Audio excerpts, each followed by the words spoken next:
Justin, I know that your Good Lawyer song was inspired by your wife. Yes, 100%. I need to hear about that. Well, I honestly, I grew up in foster care, and my whole life I just wanted to have my own family. Because I wasn't like all over the place, but I grew up in being abused. I was molested real young, and my life is I wanted to have a family that I can protect, that can never happen to. And when I first seen her, I knew that she was I seen her, I was like, that's my wife. See, okay, now dreams. I gotta go. So, hold on, y'all. Wait for the clap, because I ain't got much time to talk. I'm trying to help you. I'm trying to help you single ladies out here. Okay. She said thank you. Okay. When you saw her, you knew she was your wife. Yes. Every time I talk to a man, they be like, when I saw her, I knew she was my wife. What is that? Like, man. What is it? I mean, I don't know what it is for everyone else, but I know God showed me a dream, and I didn't know who the girl was in my dream until I seen her, but she responded like you. She was like, no, God didn't show me. So, and it took me a few years to finally get her, but when I got her, I married her in 4 months. I wasn't playing no games. 4 months? Yep, and on the 31st of January, we'll be married for 10 years.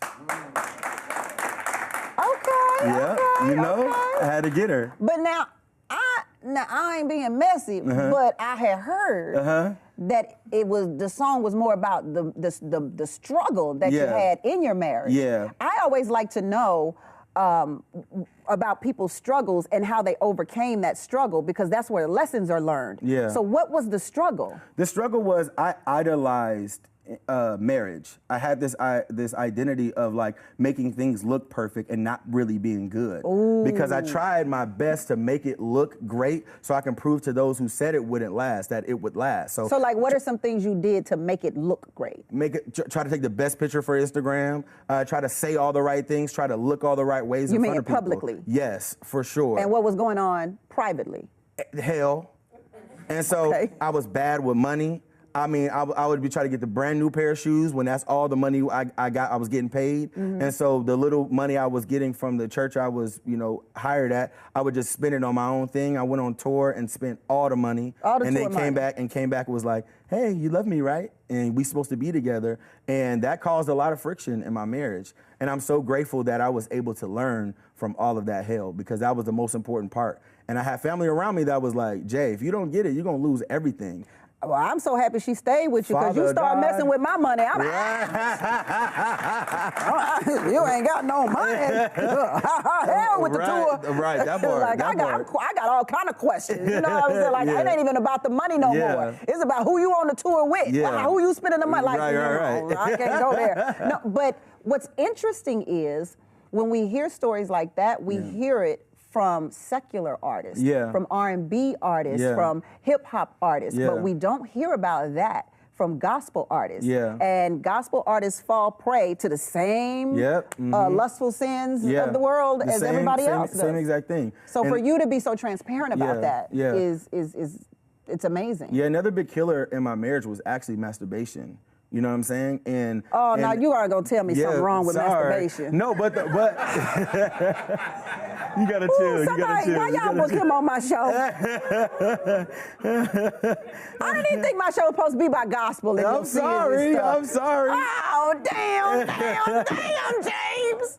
Go on with your story, Justin. Well, I mean, the reality is that, every marriage is different, and everyone has different things that come into their marriage. It's not just about God. It's not just about religion. It's about what made my wife feel uncomfortable and what made her not feel comfortable. And for a long time, I struggled with it, and it made her feel less and less and less. And I had to get that together, and I'm grateful, and I can stand here and say that I'm 6 months removed from masturbation. So I'm really excited. I have never in my life heard somebody on TV announce that they're 6 months masturbation free. You got it from me. I've heard drug free, alcohol free, money free. It's the first time for everything. I guess so. Even Kirk Franklin didn't announce he was masturbation free. He talked about it though. He talked about the porn, but he wasn't like, I am now masturbation free. I'm proud of that. I'm proud. I see. You definitely proud. Well, for those who aren't masturbation free, how we get there? Well, hey, for me, it was just accountability. You know what I'm saying? I got some strong brothers around me. Because it's a privite thing. It's a personal thing. It's not like you going around publicly masturbating. So it's like, okay, I do it. What? Nobody knows. So what convicted you?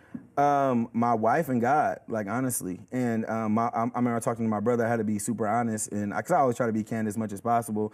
And he was like, "Yo, you know what I'm saying? We got this thing called Covenant Eyes. It's an app, and basically it just monitors what you're on, and that kept you real straight because there was times where I slipped up, and he's like, "So, bro, what are you doing?" And there's nothing more embarrassing than getting that text message or that call, and so that really kind of just helped me with that process. What is the app called? It's called Covenant Eyes. Covenant Eyes. Yeah. And what does that mean? And so it's basically just like the covenant you make with your eyes, like that. I will. So not it's your look at, own eyes. Yeah. And so basically, what the app does, it sends alert to whoever is your accountability partner. And so like if you go on to those. So the app know you masturbating? No, it knows you went onto that website. I'm confused. Onto what website?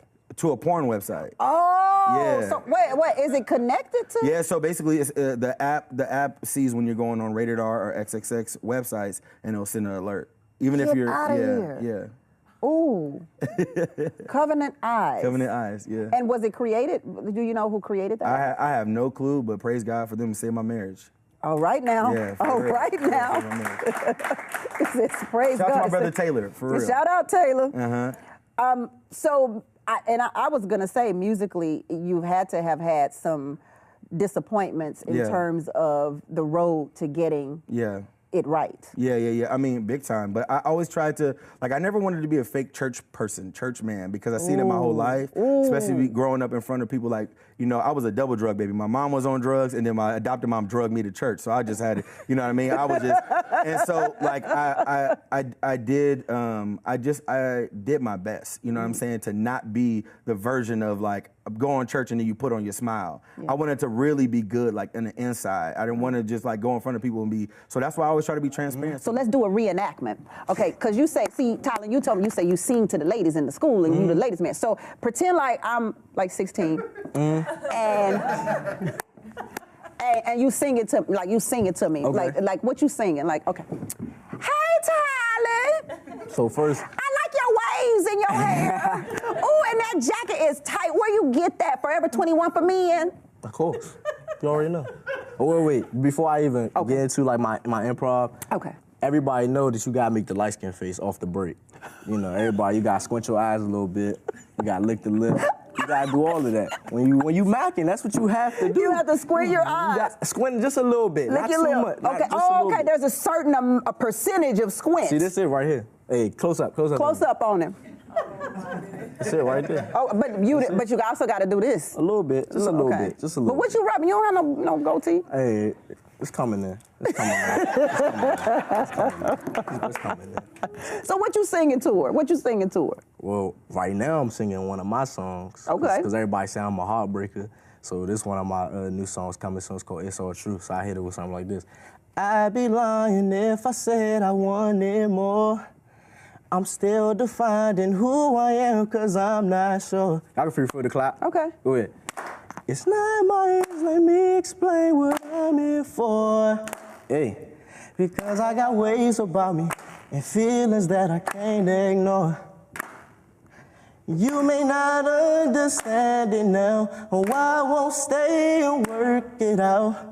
Cause even though it might feel wrong, I hope this helps you move on. Oh, we off beat now. We gonna the black people got off beat. I was trying to let you get to the hook. Oh, you want me to keep going? Okay, go. I want to hear the hook. You can blame it all on me. Tell them that's what young boys do. I know that I broke your heart. And if they ask me, it's all true. That's the hook. Hey. So all of that. Okay, so vocal coach, doing your music, straight A student. How do you balance that? And not only a straight A student, but you be balling. Of course. That's my first love. Oh, I gotta get my hoops in, you know what I'm saying? So are you if you have a choice, you balling or singing? Yeah. I'm waiting. I don't even think I can make a decision. Right? I don't know. Are you good? I can't pick. Yeah.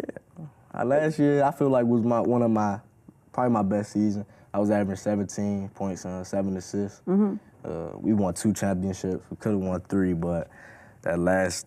They ain't passed the ball to you? I ain't gonna say that. That's what you want to say. That game that we got knocked out, though, I got hot late in the game. And, you know, the other team, they was having some shots that was just going there for them, you know, some lucky bounces and stuff. I ain't gonna get into that, you know. I'll be grateful with the 2. And so do you have NBA aspirations or college aspirations of balling? If that's in the plan, if that's what God has for me, yeah, I'll think about it. So you don't really think about it? I do. I mean, because I know it's going to be hard trying to balance, you know, the basketball and the music, you know, especially because both of them require so much time and attention. They do. That's why I'm asking. Like, they really do. Like, if you balling and you really want to, like, do it at the highest level, you got to be... They say Kobe was at the stadium before the people opened the stadium.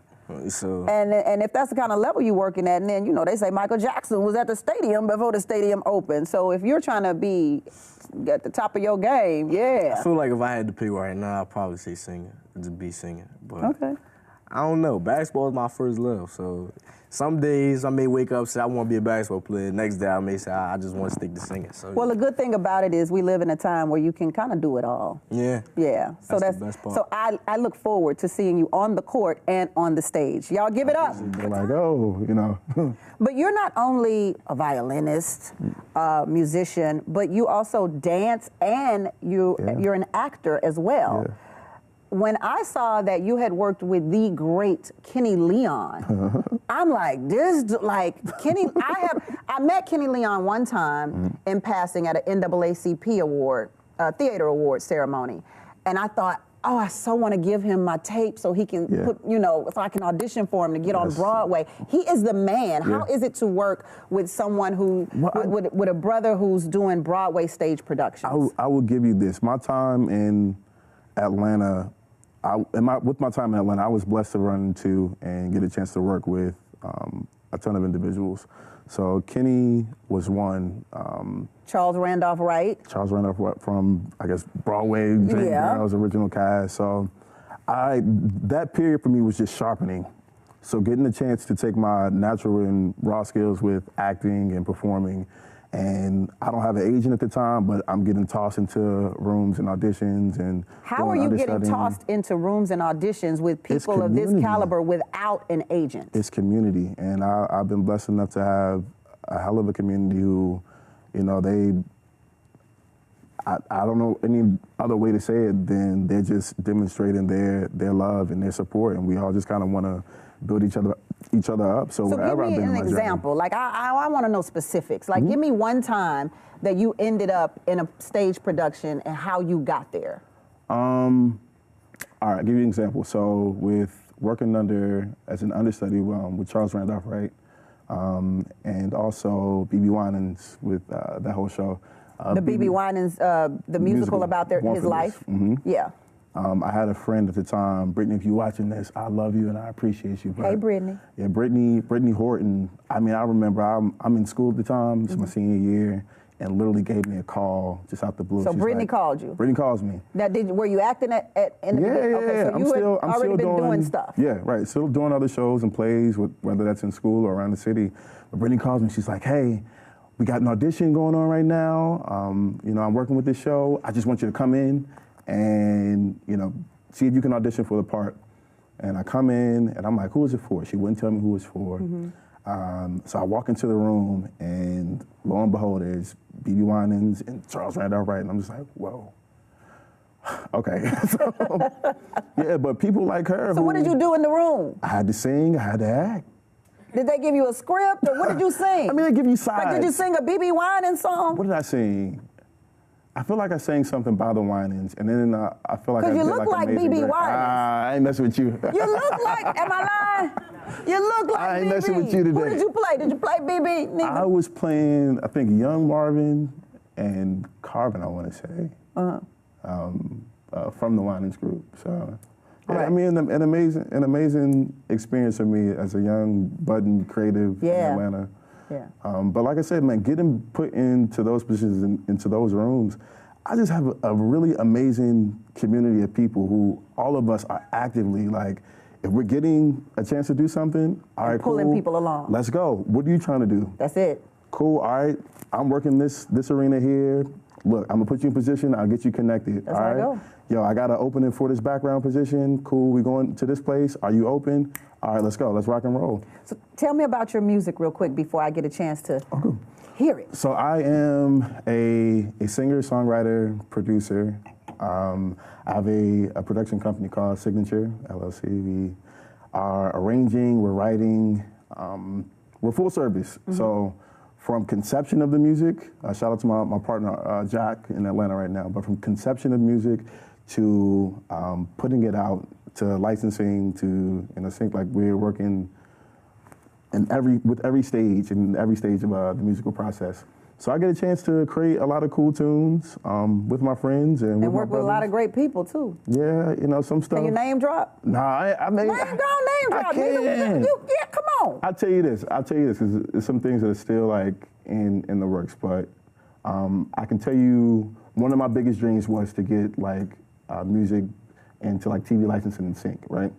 So we've been fortunate enough to do some things with like the OWN network, or also what is it? Freeform, so like something like that. But you, like you say, you run into people, and people are well, you're working, and work begets work. That's what happens when you're doing your thing, and you're focused in, and people are watching you. They're watching, man. And I'm a champion for the dreamer, man. I came to LA a year ago, just wanting to get involved and really to get the rhythm going. And when I tell you, so many times we think that things are out of our reach, or we don't have the resources, or we don't have the opportunities, or this person is so far ahead of us. And I'm just like, man, I am a dreamer, and I want to inspire other people just to keep dreaming. Like, yo, we have access. We are humans.